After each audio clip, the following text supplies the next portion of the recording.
गण गणपते नमः। श्री गणेश की वंदना कर दिन के स्वामी गुरु बृहस्पति देव, श्री हरि विष्णु लक्ष्मी नारायण और राधे कृष्ण की आराधना कर इष्ट देव का ध्यान कर गुरुजनों को नमन कर अभिनंदन करते हैं आपका वरुण स्तु द्वारा प्रस्तुत आज के दैनिक पंचांग। यह दैनिक पंचांग नित्य प्रस्तुत लघु पंचांग का बृहद रूप है। इसमें डेटा जो प्रयोग करते हैं वह दृक पंचांग से लिए जाते हैं, छवि तथा ध्वनि गूगल से ली जाती है और यह प्रस्तुति आप तक यूट्यूब के माध्यम से, यूट्यूब के सौजन्य से हम सफलपूर्वक पहुंचा पाने में समर्थ होते हैं। जी हाँ, प्रस्तुति के आगे चलते हैं। जिस प्रकार पंचांग के 5 अंग होते हैं, उसी प्रकार इस प्रस्तुति के भी 5 भाग हैं। जी हाँ, इस प्रस्तुति के भी 5 भाग हैं और पहला भाग पंचांग मुहूर्त और ग्रहों के गोचर से संबंध रखता है और इसी पहले भाग में से पंचांग और मुहूर्त को लेकर इस प्रस्तुति का लघु रूप आपके सुझावों के अनुरूप हम नित्य अलग से प्रस्तुत किया करते हैं। दूसरा भाग तारा बलन, इसका नाम है, सितारे जिसमें करते काम है, नक्षत्र के अनुसार आज कैसा दिन रहने की समय। तारा बलन का मुख्य सिद्धांत नौ तारा चक्र पद्धति पर आधारित है। तारा बलन के अनुसार केवल आज के बारे में जान सकते हैं चंद्रमा के गोचर के अनुसार नक्षत्रों में, किंतु तारा बलन का मुख्य सिद्धांत नौ तारा चक्र पद्धति पर आधारित है, जिसके अनुसार हम पूरे जीवन काल में कौन से ग्रह शुभकारी होंगे, कौन से हमारे लिए चुनौती के लायक लेकर आएंगे, जन्म कुंडली के बैठे ग्रह कैसे फल दे सकते हैं और विभिन्न नक्षत्रों में जन्मे जातक हमारे लिए कितने शुभकारी होंगे, कितने हमारे लिए बाधक का काम करेंगे, चुनौती का काम करेंगे, ये सभी इस पद्धति से जान सकते हैं। विस्तृत चर्चा प्रस्तुति में। तीसरा भाग राशि के अनुसार आज कैसा दिन रहने की संभावना है, चंद्र बलन इसका नाम है। चौथा भाग, जी हाँ, चौथा भाग चौघड़िया से संबंध रखता है। चौघड़िया एक प्रकार का शुभ और अशुभ फल दर्शाता है। कोई भी हम कार्य करते हैं उसमें शुभता चाहते हैं और चौघड़िया एक मार्गदर्शक के रूप में कार्य करके हमें शुभ और अशुभ काल बताता है, कौन से कार्य कौन सी अवधि में करना चाहिए, कहाँ रुकना चाहिए। इसकी उपयोगिता काफी है और इसके मद्देनजर हिंदी और अंग्रेजी में अलग अलग वीडियो पोस्ट करके हम विस्तृत चर्चा प्रस्तुति। पांचवा और अंतिम अंकों का चमत्कार। जी हाँ, हमारे जीवन में जन्म लेते ही अंक निरंतर कार्य करते रहते हैं। ये अंक निरंतर कार्य करते हैं।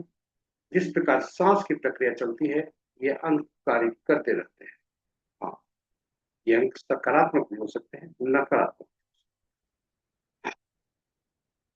इसलिए इस प्रस्तुति का विशेष उद्देश्य अंकों को पहचानना, उन्हें पहचानना, उन्हें समझना और उन्हें सही ढंग से उपयोग करके जीवन में सकारात्मकता कायम रखना, शुभता कायम रखना। क्योंकि अंक निरंतर कार्य करते हैं और अंक बोलते भी हैं। किसी भी माह के विभिन्न तिथियों को जन्मे जातक के लिए आज के अंक शुभता और अशुभता के संदर्भ में क्या संदेश लेकर आए हैं, क्या संकेत दे रहे हैं, ये सारी बातें इस प्रस्तुति में, विस्तृत चर्चा प्रस्तुति में। और इस प्रकार हम पांचों भाग जो आपके लिए लाए हैं, इसे मेहनत कर संजो कर लाए हैं, प्रयास किए हैं आपके लिए यह उपयोगी बन सके, आपके लिए यह महत्वपूर्ण बन सके, आपके लिए ज्ञानवर्धक बन सके। इसलिए कहीं जाइएगा नहीं, हमारे साथ बने रहिएगा। और यदि इस प्रस्तुति को पहली बार आप देख रहे हैं तो हमारे चैनल को सब्सक्राइब करें, साथ ही साथ नोटिफिकेशन बटन को दबाना न भूलें, ताकि हमारी प्रस्तुति की हर प्रस्तुति की सूचना आपको मिल सके और आप उसे लाभ लें। तो चलिए प्रस्तुति में चलते हैं, कि प्रस्तुति की तरफ चलते। पंचांग के 5 अंक हमारे लिए काफी महत्वपूर्ण उपयोगी होते हैं, हमारे लिए महत्वपूर्ण होते हैं। पंचांग के 5 अंक की उपयोगिता इस प्रकार है। तिथि लक्ष्मी प्रदान करने वाला, वार से आयु में वृद्धि, नक्षत्रों से पापों का नाश, योग रोगों को दूर करने में सहायक और कर्म कार्यों में सफलता, कार्य सिद्धि दिलाता है। इसलिए इन 5 अंकों को हमें बराबर स्मरण करना चाहिए, और खास करके प्रातः उठते ही स्मरण करना चाहिए।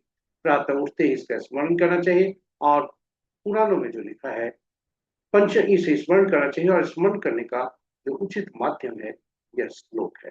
तिथि च श्री करम प्रोक्तम, वारम आयुष्वर्धनम, नक्षत्रम हरते पापम, योगम रोग निवारणम, करणम कार्य सिद्धिम च, पंचांग फलमुक्तम। और इन पांचों अंगों का स्मरण करके पंचांग का श्रवण भी करना चाहिए, जो पुराणों में लिखा है, जैसे गंगा स्नान पर लिखा। गंगा का तात्पर्य शरीर, हमारे शरीर की जलीय तत्व, और जन्म कुंडली की जलीय राशियां, जलीय जलीय राशियों में बैठे ग्रह, और जलीय राशि के स्वामी, ये सभी शुभ रूप से प्रभावित। पंचांग का श्रवण भी करना चाहिए। तो चलिए आइए, पंचांग की उपयोगिता और महत्ता को देखते हुए हम आगे बढ़ते हैं। पंचांग की उपयोगिता और महत्ता को यहीं तक समाप्त नहीं होती, यह हमारी निर्णय क्षमता को सुदृढ़ करता है, आत्मबल बढ़ाता है। पंचांग प्रकृति और ब्रह्मांड की ऊर्जा के साथ संतुलन स्थापित करने में सहायक होता है, जिससे जीवन में शांति, समृद्धि और सकारात्मकता का संचार होता है। अतः पंचांग का अनुसरण करके हम अपने जीवन को अधिक सफल और समृद्ध बना सकते हैं। तो चलिए आइए, पंचांग की उपयोगिता, महत्ता और इसके जीवन में भूमिका को देखते हुए आइए हम सब पंचांग का स्मरण, श्रवण और अनुसरण करें, और करके अपने जीवन को सफल और समृद्ध बनाएं। साथ ही साथ सुनिश्चित करें और हमारे जीवन में सुखता कायम कर सकें। प्रस्तुति को साझा करें अपने मित्रों, परिजनों तथा शुभेच्छुओं के संग, ताकि वे भी प्रेरित होकर पंचांग का स्मरण, श्रवण और अनुसरण करके जीवन में सुखता ला, और उनके इस प्रयास में हम सभी माध्यम बनकर होने के भागी बने। और अब चलते हैं पंचांग की तरफ, और मुख्य प्रस्तुति में, पहले भाग में, और प्रस्तुति में जाने के क्रम में श्री राम का नाम उच्चारण करते चलते हैं, और जहां श्री राम होते हैं वहीं भाई हनुमान भी होते हैं। जय श्री राम। जय भाई हनुमान।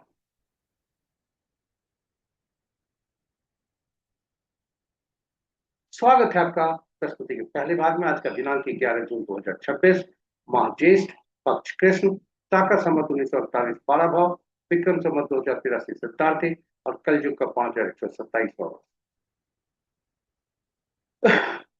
कलयुग का 5127वां वर्ष, अधिक मास अभी ज्येष्ठ का चल रहा है, और आज का सूर्योदय 4:58 पर, सूर्यास्त 6:40।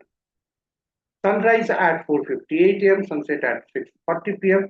आज का दिशा, आज उत्तरायण पूर्वक, और मध्याह्न दिन के 11:49 पर। Sunrise at 4:58 AM, sunset at 6:48 PM। और चंद्रोदय आज का 1:58 मध्य रात्रि में, चंद्रस्त 2:37। आज का दिशा शुभ दक्षिण है, फिर भी इस दिशा में यात्रा करने को बाध्यता हुई, दही का सेवन करके यात्रा में सुविधा। पंचांग के 5 अंक इस प्रकार: वार गुरुवार, तिथि रात्रि के 10:36 तक नंदा, जो एकादशी जो नंदा तिथि के अंतर्गत आता है, उसका द्वादशी जो भद्रा तिथि के अंतर्गत आता है। नक्षत्र प्रातः 8:16 तक रेवती, उसके बाद अश्विनी। योग देर रात्रि 1 बजे तक सोहन, उसके बाद अतिगंड। करण दिन के 11:52 तक पौ, तत्पश्चात रात्रि के 10:36 तक पालो, और फिर पालो। आज का दिन का शुरुआत, नक्षत्रों की चर्चा करते हैं। आज का दिन की शुरुआत रेवती नक्षत्र के चौथे पद से, जो प्रातः 8:16 तक रहता है। उसके बाद आरंभ होता है अश्विनी नक्षत्र का पहला पद, जो अपराह्न 1:53 दूसरा पद रात्रि के 7:27 तक, तीसरा पद देर रात्रि मध्य रात्रि 0:59 तक, और चौथा पद कल प्रातः 6:28 तक, यानी कल का सूर्योदय अश्विनी नक्षत्र के चौथे पद। तो ये रहे पंचांग के 5 महत्वपूर्ण मुहूर्त में जाने के पूर्व भोलेनाथ का वास देखते हैं। भोलेनाथ का वास कैसा है और इसकी शुभता कैसी है, यह खास करके रुद्राभिषेक के लिए काफी उपयोगी होगा। ओम नमः शिवाय। जय भोलेनाथ। ओम नमः शिवाय।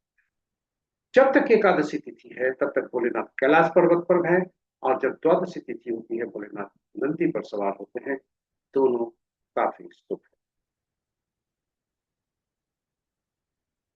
जी हाँ, दोनों काफी शुभ है। जय भोलेनाथ। ओम नमः शिवाय। ओम नमः शिवाय। महत्वपूर्ण मुहूर्त। जी हाँ, महत्वपूर्ण मुहूर्त में जाने के पूर्व गीता की यह पंक्ति है: हम सबका अधिकार केवल कर्म पर है, फल पर नहीं।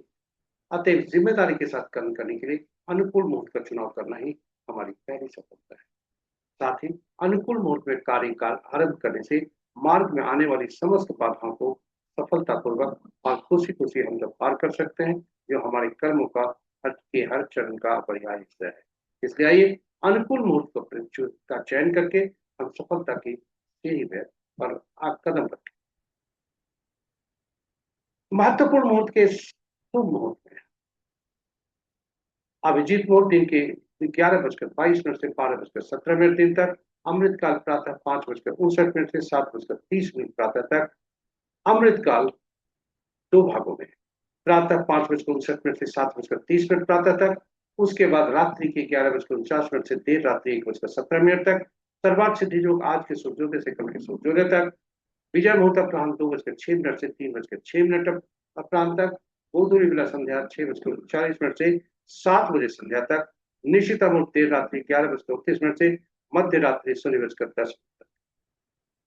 रात्रि में किए जाने वाले पूजा पाठ जब तक साधना तंत्र मंत्र आदि के लिए निशिता मुहूर्त श्रेष्ठ हुआ करते हैं। और शुभ मुहूर्त में राहु काल अपराह्न 1:32 से 3:15 अपराह्न तक। गुली काल प्रातः 8:24 से 10:16 दिन तक। यमगन प्रातः 4:58 से 6:41 प्रातः तक। और वर्ज मुहूर्त देर रात्रि 2:46 से 4:15 देर देर रात्रि तक है, या कल पूर्व आने के पूर्व। गंडमूल प्रातः 4:58 से कल के प्रातः 6:28 तक। और पंचक आज समाप्त हो रहा है प्रातः 4:58 से 8:16। ये रहे हमारे महत्वपूर्ण शुभ और अशुभ। समय और कर्म का सटीक मिलन ही मुहूर्त। इसी के साथ हम आपको दूसरे भाग में ले आए, सॉरी, ग्रहों की आकाशीय स्थिति की ओर ले आए। और ग्रहों की आकाशीय स्थिति में भी देखें,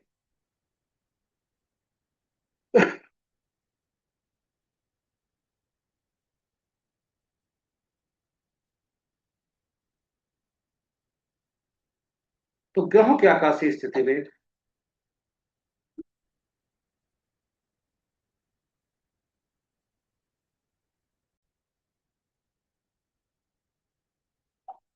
अंश के अनुसार सूर्य देव राशि परिवर्तन करने वाले हैं और चंद्रदेव भी राशि परिवर्तन करने वाले हैं, इसलिए वृद्धावस्था में।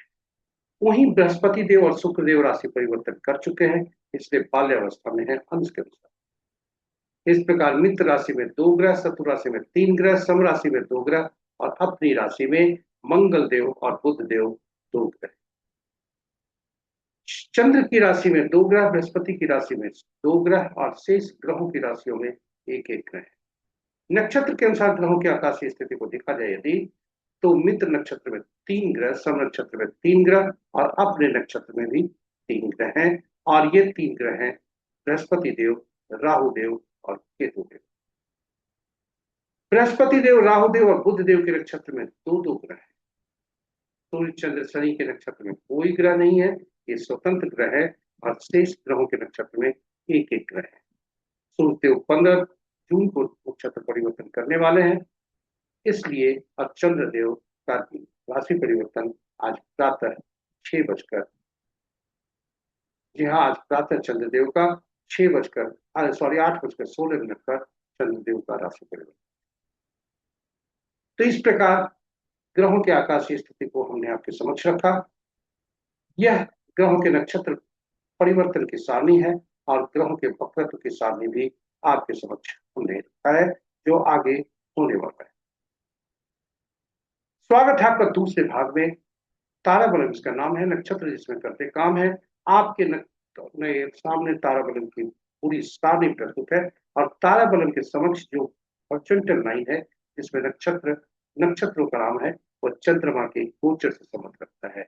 और ताराबलम के नीचे जो नक्षत्रों के नाम है, वह हमारा आपका जन्म नक्षत्र होता है। इसमें से हम अपने जन्म नक्षत्र को चिन्हित करते हैं, हॉरिजॉन्टली बढ़ते हैं, और फिर जहां वर्टिकल लाइन मिलती है, वही आज का हमारा फल होता है। जी हाँ, वही आज का फल होता है। और कुल 9 तरह के परिणाम मिल सकते हैं। यदि आज का तारा संपत, क्षेम, साधक, मित्र या त्रिमित्र में होता है, तो वो शुभता की तरफ इशारा करता है, जिसके अंतर्गत दैनिक कार्य करते हुए नए कार्यों का आरंभ भी हम कर सकते हैं। वहीं इसके विपरीत यदि आज का तारा संपत यदि आज का तारा संपत, विपत, प्रत्यय और नैथनी में हो तो वह फिर संपत में आज का तारा जन्म, विपत, प्रत्यय और नैथनी हो तो वह शुभता की तरफ इशारा करता है, जिसके अंतर्गत दैनिक कार्य में सावधानी बरतते हुए नए कार्यों को आरंभ करने से मनाही हो। तारामंडल का मुख्य सिद्धांत नवतारा चक्र पद्धति के आधार पर आधारित है, जिसके अनुसार ग्रहों के मन नक्षत्र होते हैं, नक्षत्रीय ग्रह के फल देते हैं। इसलिए 27 नक्षत्रों को 9 ग्रहों से जोड़कर और फिर इसे देखा जाता है, और इसके अनुसार 27 नक्षत्रों को 9 ग्रहों से जोड़कर इसका प्रतिफल देखा जाता है। 27 नक्षत्रों को 9 नक्षत्रों की सूचीबद्ध करके सारणी बनाई जाती है, 3 श्रेणियों में इन्हें रखा जाता है और ग्रहों को महादशा के क्रम, और इस प्रकार पहला से नौवां तक ग्रह जो श्रेणी बनती है, पहला से नौवां, उनसे जोड़ा जाता है। और इस प्रकार पहला ग्रह केतु देव को पहला 10वां 19वां नक्षत्र का स्वामित्व मिलता है, दूसरा 11वां 20वां नक्षत्र का स्वामित्व दूसरा ग्रह शुक्रदेव को मिलता है, और इसी क्रम में 9, 18वां 27वां नक्षत्र का स्वामित्व बुध देव को मिलता है। ये और इस प्रकार सारणी यही बनती है।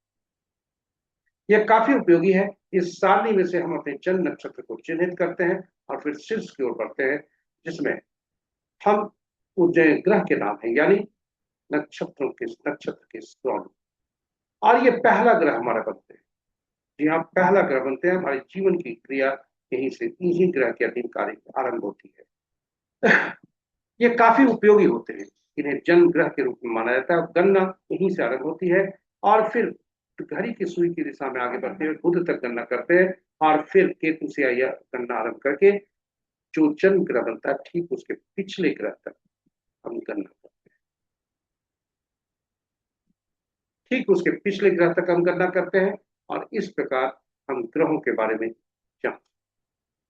तो पहला ग्रह जो बना हम उसे चिन्हित किए, वह जन्म ग्रह बना, और उसके वहीं से गणना आरंभ हमने किया। और यह फिर पहला ग्रह यदि जन्म कुंडली को देखें तो ये इसकी बिंब सूत्री दशा में यह लिखा रहता है कि कितनी अवधि तक, यानी इसी ग्रह के दशा अंत महादशा में हमारा जन्म होता है, जिसमें विंशोत्तरी दशा में लिखा रहता है, यह वर्णित होता है कि कितनी अवधि तक हमें इस ग्रह की महादशा होगी। जी हाँ, पूरे दशा कुछ वर्षों की हो सकती है, लेकिन हमें भोगना कुछ अवधि तक हो सकता है। और इसे विस्तार से जानने के लिए अपने जन्म कुंडली को देखें। एक उदाहरण प्रस्तुत करें। जातक का जन्म सूर्य की महादशा में हुआ है, और दशा बैलेंस जो भोगना है वह 1 वर्ष 11 महीना 15 दिन है। और ये 1 साल 11 महीना 15 दिन भोगने, किंतु सूर्य की दशावधि 6 साल होती है, यानी 4 साल 0 महीना 15 दिन जातक पिछले जन्म में भोग चुका है। तात्पर्य यह हुआ कि जिस ग्रह की महादशा में हमारा जन्म होता है, उसी ग्रह की महादशा में हमारी मृत्यु भी होगी। और इस प्रकार पहला ग्रह का संबंध हमारे पिछले जन्म की मृत्यु इस जन्म के जन्म से होता है, इसलिए इसे पीड़ा की श्रेणी में रखा जाता है। दूसरा ग्रह चौथा, छठा, आठवां, दूसरा, चौथा, छठा, आठवां, नौवां ये शुभकारी होते हैं, और तीसरा, पांचवां, सातवां ये हमारे लिए पीड़ादायक होते हैं, बाधक होते हैं, अति पीड़ादायक होते हैं। और इनकी शुभता और अशुभता जैसे जैसे इनकी क्रम संख्या बढ़ती है, वैसे वैसे वह बढ़ता है। इस प्रकार पूरे जीवन काल में कौन से ग्रह शुभकारी होंगे, कौन से अशुभकारी, इसकी सूची हम अग्रिम रूप से यदि बन जाती है, तो इनकी दशा महादशा दशा अंतरदशा के शुभ ग्रहों के इनकी दशा अंतरदशा में हम उचित कार्य कर सकते हैं। जैसे शुभ ग्रहों की दशा अंतरदशा में हम शुभ कार्यों का योजनाबद्ध तरीके से निष्पादन करके शुभता सुनिश्चित कर सकते हैं। वहीं से अशुभ ग्रहों की स्थिति में हम मानसिक रूप से चुनौती का सामना करने के लिए तैयार हो जाते हैं।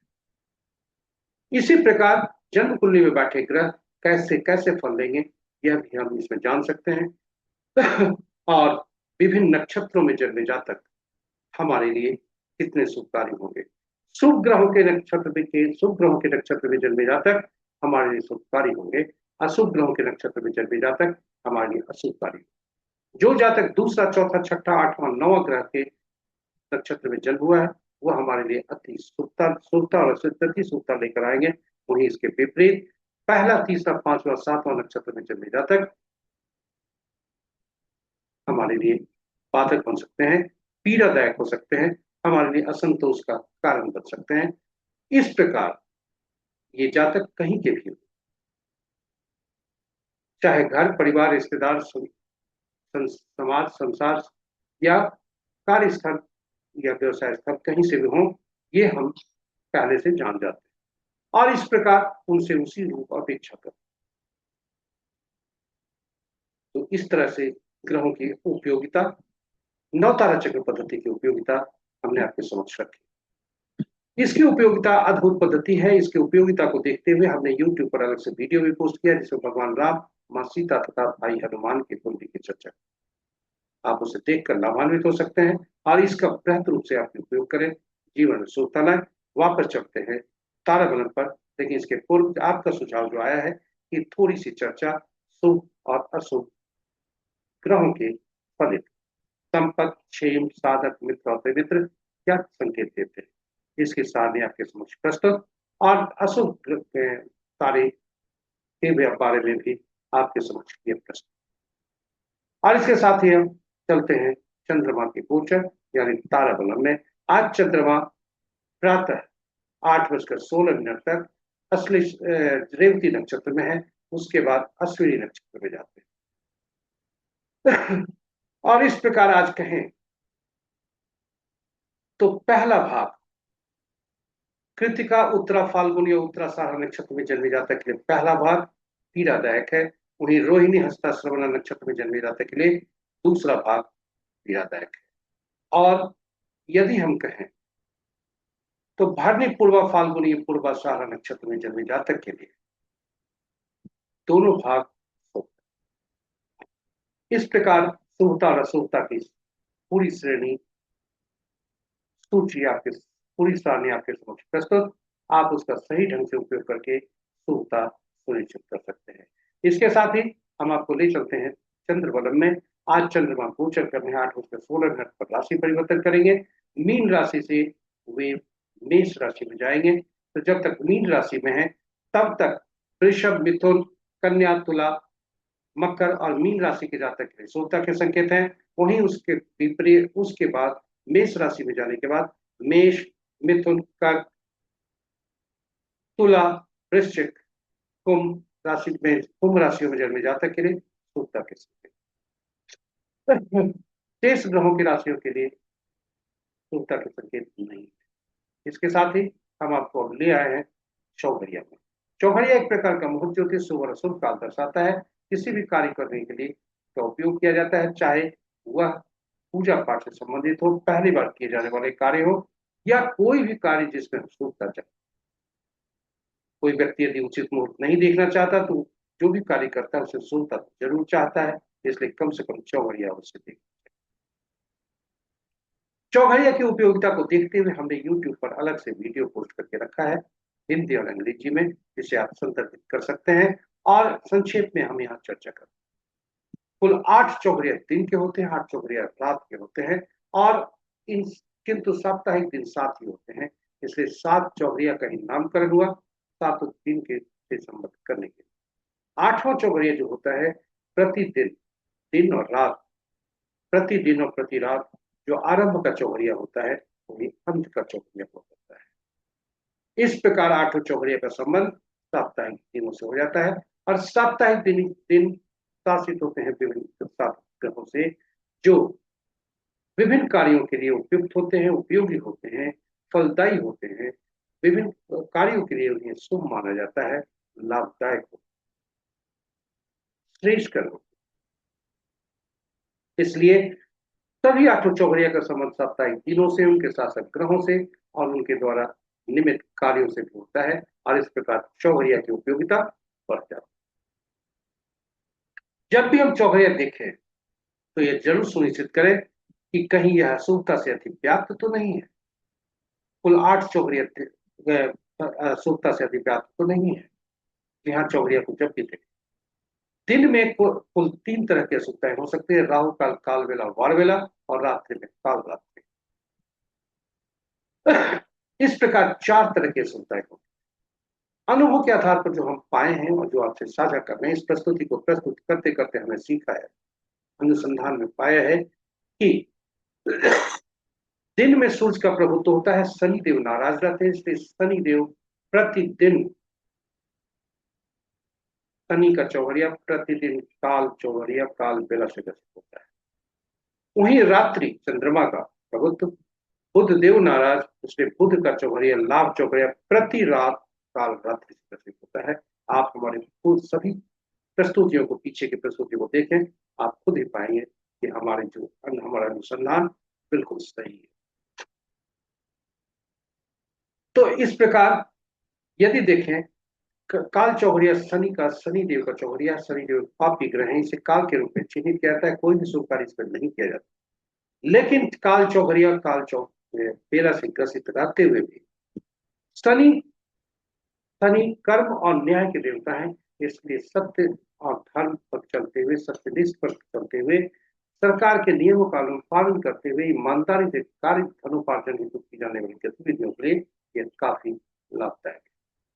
वहीं मंगल क्रूर और अनिष्टकारी होते हैं, कोई शुभ कार्य इसमें नहीं करना चाहिए। लेकिन मंगल शत्रु होते हैं, युद्ध क्षेत्र में शत्रु को पराजित करने के लिए काफी उपयुक्त होते हैं। और आज के संदर्भ में देखें यदि क्योंकि ज्योतिष देश काल परिस्थिति पर निर्भर करता है, और आज के संदर्भ में यदि देखें तो हर व्यक्ति का, अब व्यक्ति वर्ग का दुश्मन अपने ही साथ बैठा हुआ कोई अलग समूह है, वही समूह है। यानी विद्यार्थी के लिए जब तक अपने सहपाठी को पराजित नहीं करेगा, आगे नहीं बढ़ेगा। नौकरी पेशा वाले व्यक्ति जब तक अपने सहकर्मी को पराजित नहीं करेंगे, आगे नहीं बढ़ेंगे। और हम खुद यदि अपने शरीर के बारे में कहें, जो हमारे साथ बैठा हुआ रोग, जब तक इसे पराजित नहीं करेंगे, हम स्वस्थ नहीं रहेंगे। इसलिए मंगल देव इन सभी कार्यों के लिए श्रेष्ठकर होते हैं, उपयोगी होते हैं, उपयुक्त होते हैं, शत्रु होता है। चलिए आज का चौघड़िया देखते हैं, आज का चौघड़िया क्या कहता है। आज दिन का गुरुवार, शुभ चौघड़िया से दिन आरंभ है, शुभ चौघड़िया से दिन समाप्त है, रात्रि अमृत चौघड़िया से आरंभ है, अमृत चौघड़िया से समाप्त। और अमृत आज का चौघड़िया देखें यदि, तो अपराह्न में सभी चौघड़िया 1:32 के बाद पूरी चौघड़िया अशुद्धता से व्याप्त है। अमृत काल 1:32 से 3:15 तक, राहु काल से काल चौघड़िया 3:15 से 4:58 तक काल बेला, और शुभ चौघड़िया 4:58 से 6:40, वार बेला से।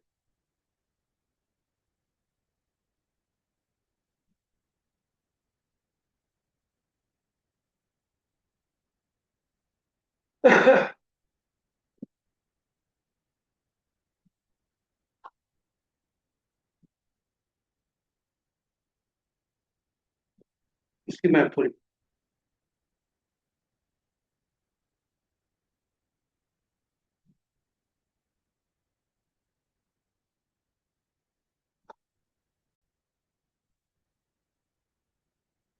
इस प्रकार आज का चौघड़िया आपके समक्ष प्रस्तुत। और रात्रि का चौघड़िया, लाभ चौघड़िया 11:49 से 1:06 तक, और काल रात्रि से ग्रसित। ये रहे चौघड़िया प्रस्तुति। और अब हम आपको ले चलते हैं अंकों की दुनिया में। अंक 1 से 9 तक ही कार्य करते हैं पूरे जीवन काल में। जी हाँ, अंकों की हमारे जीवन में अहम भूमिका होती है। ये अंक 1 से 9 तक होते हैं जो कि पूरे जीवन काल में कार्य करते हैं।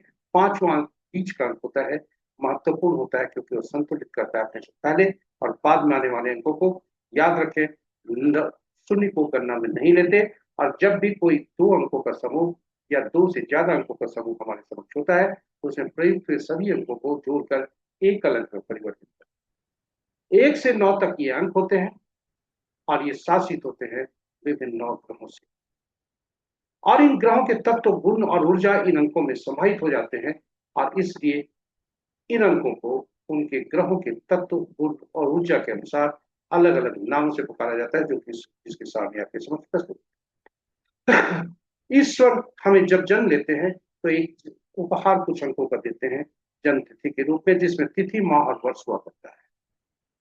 जी हाँ, तिथि हम खुद होते, और तिथि हम खुद होते हैं, यानी यह हमारा आंतरिक व्यक्तित्व को दर्शाता है।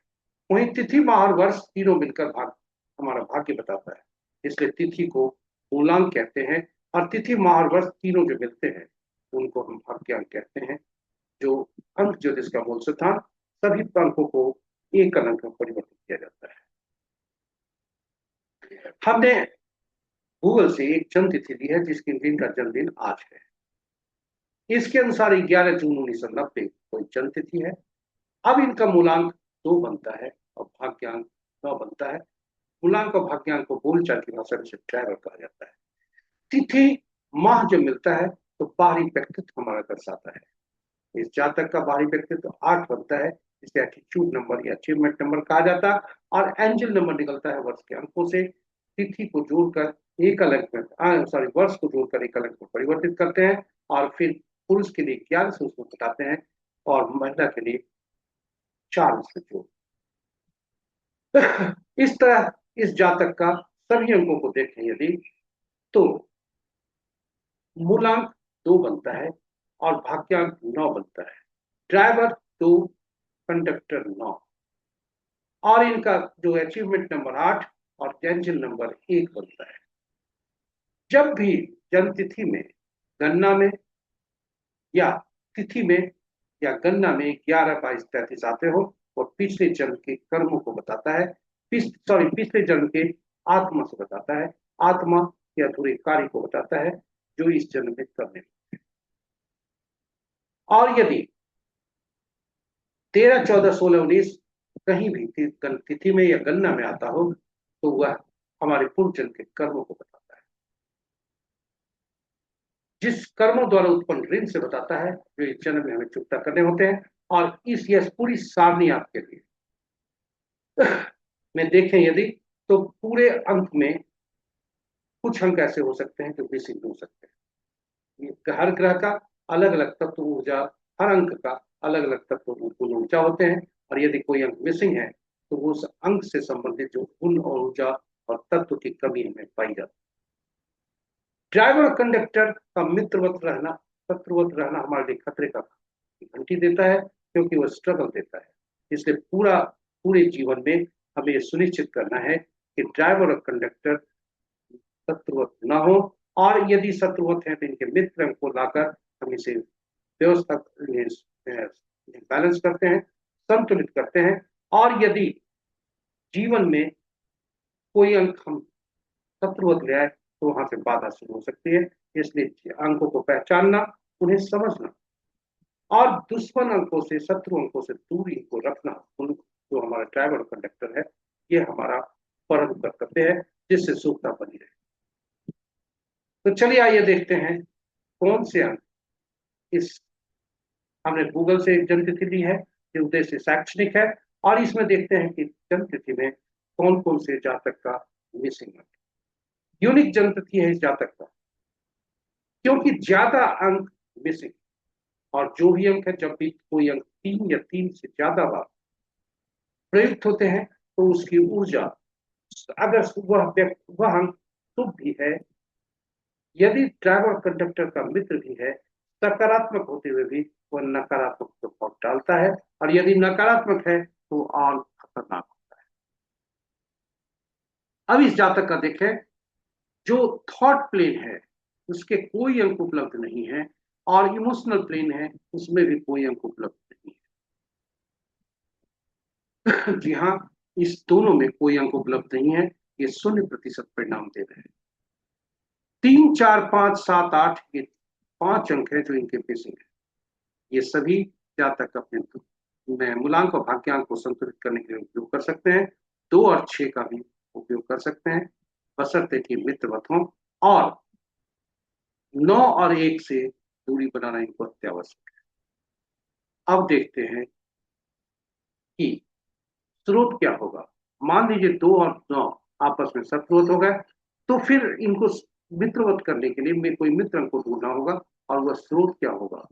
यह स्रोत, जैसा हमने, यह पूरी जन्म तिथि जो हमने रखी है ईश्वर द्वारा प्रदत्त है और उसी से निकला हुआ अंक, और इसको संतुलित किया ऐसे अंक से किया जा करना चाहिए जो जिसकी आयु लंबी हो, क्योंकि यह कभी जो जन्म तिथि है या उससे निकले अंक है, ये कभी बदलते नहीं, पूरी जीवन काल चलते हैं। और इसलिए हमें ऐसे अंक का व्यवस्था करना है जो पूरी जीवन काल चले, और वो अंक होता है नाम, क्योंकि नाम बदलता नहीं है। ईश्वर, धरती के ईश्वर माता पिता इसे देते हैं और यह चिर होता है, स्थायी होता है, और इसलिए उसका उपयोग किया जाता है। प्रश्न उठता है, अंक नाम में अक्षर होते हैं, तो इसलिए आपको बता दें, जैसा आपने पहले भी बताया कि अंक, हर अक्षर के अंकीय मूल्य होते हैं, इसलिए अंकीय मूल्य से उसका परिवर्तन किया जाता है। नाम का पहला अक्षर काफी महत्वपूर्ण होता है, और इसलिए, और उसमें भी पहला अक्षर काफी ऊर्जा देता है, काफी ऊर्जा देता है, इसलिए यह ऊर्जावान होता है। तो नाम का पहला अक्षर भी महत्वपूर्ण होता है। नाम का जो वॉवेल होता है ज्यादा अंक देना चाहिए, क्योंकि कम अंक देने से, कॉन्सोनेंट का ज्यादा होने से शुभ नहीं। इस जातक में देखें, वॉवेल कम है, कॉन्सोनेंट ज्यादा है, नाम का पहला अक्षर 4 दे रहा है, यह भी देखें। इस प्रकार चलिए दुश्मन अंक को देखते हैं। 1 के 8, 2 के 4, 6, 8, 9, 3 के 6, 4 के 8, 9, 4, 2, 5 के कोई नहीं, 6 के 3, 9,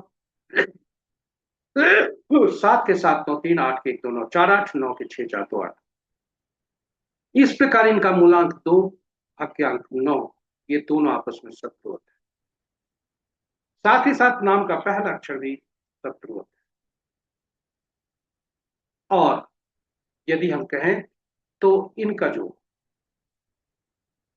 नाम का जो ये जो 2 के 4, 6, 8, 9, यानी 2 के 9 दुश्मन है। कुछ अंक ऐसे हैं जो अपने के ही दुश्मन होते हैं।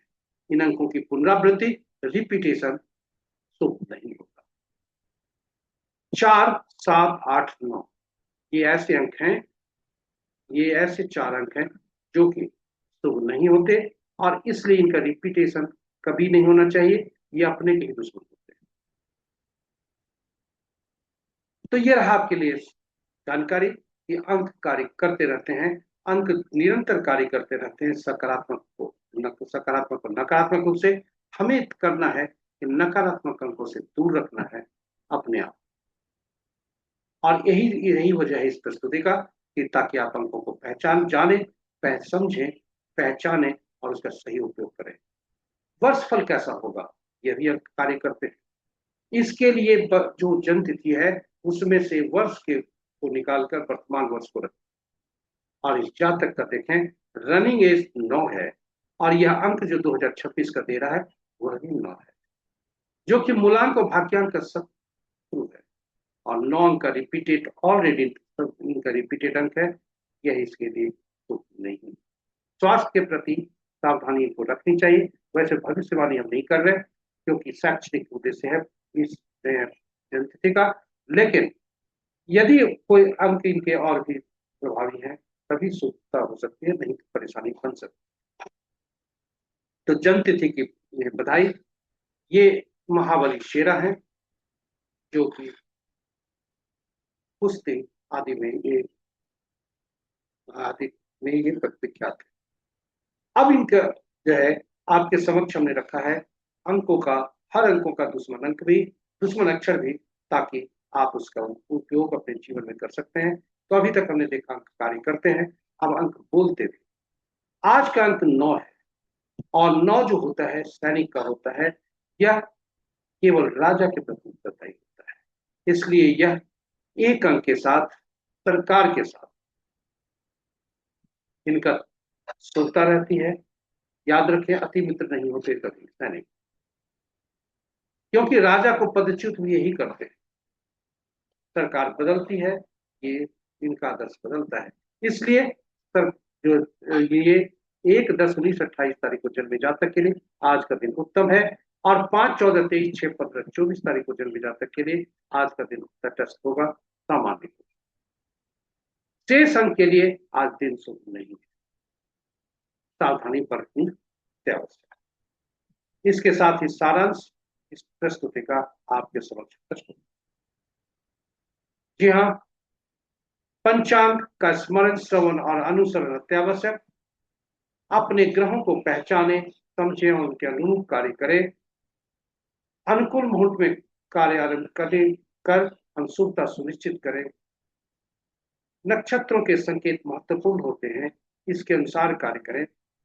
और चंद्रमा मन का कारक है, राशियों का भ्रमण हम सबको विभिन्न रूपों से प्रभावित करे, याद रखें।